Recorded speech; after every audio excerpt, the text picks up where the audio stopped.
So this is one of the longest processes of building this workshop, and fitting it out was doing all the walls. So I started off with the metalworking end. I wanted two ends, one for woodworking and one for metalworking. So on this metalworking end, I decided to go 9mm checker plate, just the aluminium checker plate. So I started off with laying gyprock across it and then sticking on with liquid nails the aluminium checker plate. So I'm only doing the walls here. I'm not going to be doing the ceiling because the insulation for the ceiling, the silver actually reflects a lot of light down, and the insulation works really well and I like the look of it. So the walls are being insulated with pink bats, and later on I do run out of pink bats and I've had some left over from another job site, so a bit more of an industrial sort of insulation will be going in later on. I'm cutting all the aluminium up with the Festool track saw. This worked really well. It was quick and easy. I just put a bit of the old insulation from the ceiling underneath so I don't cut through the table. So it went on pretty well, just had to clamp the tops. The concrete slab wasn't exactly level at this end in the corner, so we had to play around with the sheets a bit, but it did go on quite easily.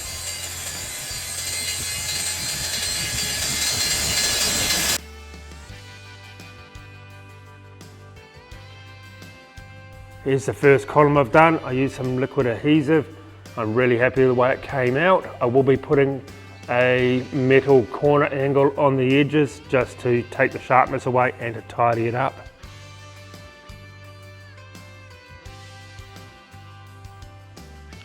Being steel frame, everything was pretty uniformed, so it was easy just to batch cut everything and then just go around and fix everything on.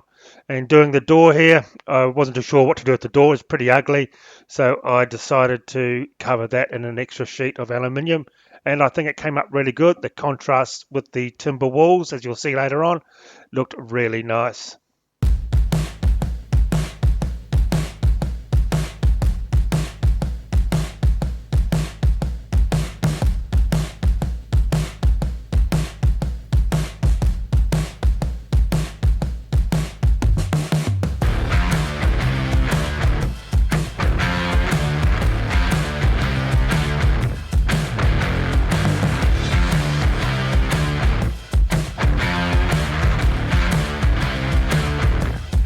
Okay, got the first bay done last night. I'm really happy how it came out. I've got to try and figure out a system to speed it up a little bit. It is going to take a long time. So I've got to cut 3 sheets first, trim them down. Plywood's never exactly the same size. So once that's done, I can trim it to size. It's close to 2400 and 1200 sizes, and then chamfer a 45 with the router on it, and then pre-drill everything, countersink them, then hang the sheets. But that's once I've already insulated the wall. So it is going to take a while, but I think this is going to be the best way of doing it. I can sort of bunny hop the bays, so while one's drying, I can start trimming up more sheets. So it's going to take a while, 70 more sheets, and I should have this workshop done.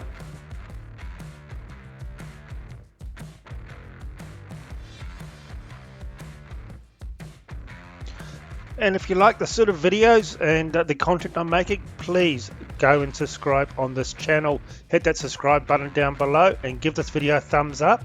And if you've done this sort of thing before, please tell me in the comment section on what you have fitted your workshop out in. I always enjoy seeing it. And you can go over to Instagram and actually send me some pictures of your workshop. I enjoy seeing what other people make as well.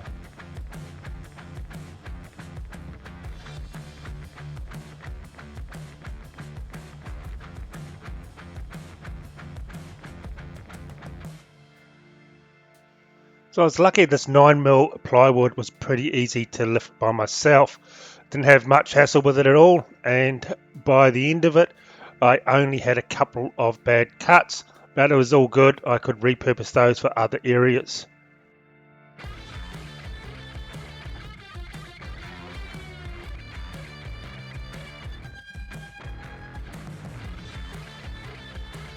The only fiddly part in the whole job was the gable ends, but I had a cheap digital protractor level and that found the angle first time, so it didn't really turn out to be that bad. And cutting the holes for the bolts was pretty easy. I just used masking tape, so I laid it with masking tape and transferred the bolts to the plywood, and they came out perfect first time. Just cut those holes a little bit oversized.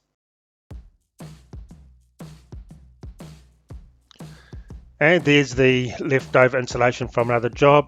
Just in that corner there, the last corner, I actually ran it out.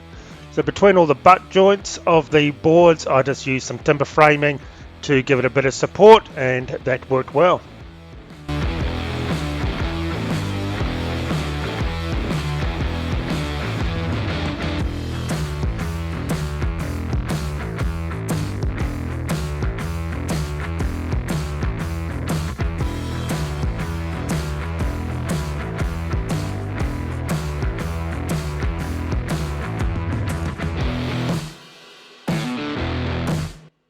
And after 3 weeks, the walls were finally done. So we're moving on to the skirting board or kick plate around the base there. I left the boards up about 20 mil, so any moisture on the ground, it won't soak into the plywood. And I'm just going to be using the same 0.9 mil aluminium checker plate at 100 mils wide, just for a bit of a skirting around the edge, and it finished it off quite nicely. And once again, that was just stuck on with liquid nails.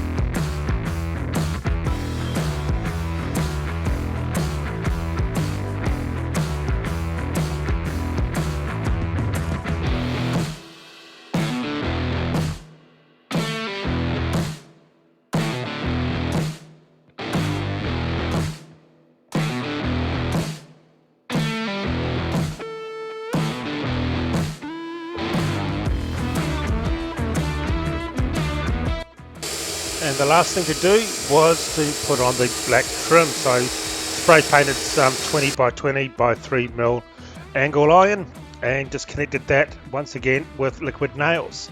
That just finishes off all the edging nicely and takes away those razor sharp edges on the aluminium. So it was a pretty easy process to do. It didn't take too long, only a couple of hours, and I had all of that up. And if you'd be kind enough to go over to Instagram and follow me over there, you'll see the photos of the massive pile of liquid nail tubes that I used. Probably about 30 or 40 tubes I used in the end, but it did save a lot of time in using other products, and it was the most cost-effective way of doing this.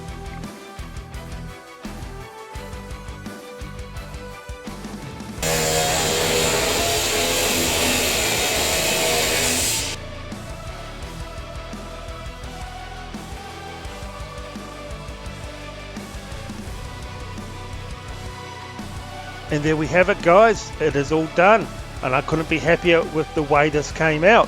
All I got to do is hook up that electrical and then move some equipment in and start spitting out a few projects. So thanks for watching. Please hit that subscribe button, give the video a thumbs up, and go find me on Instagram and follow me there. I'd really appreciate it.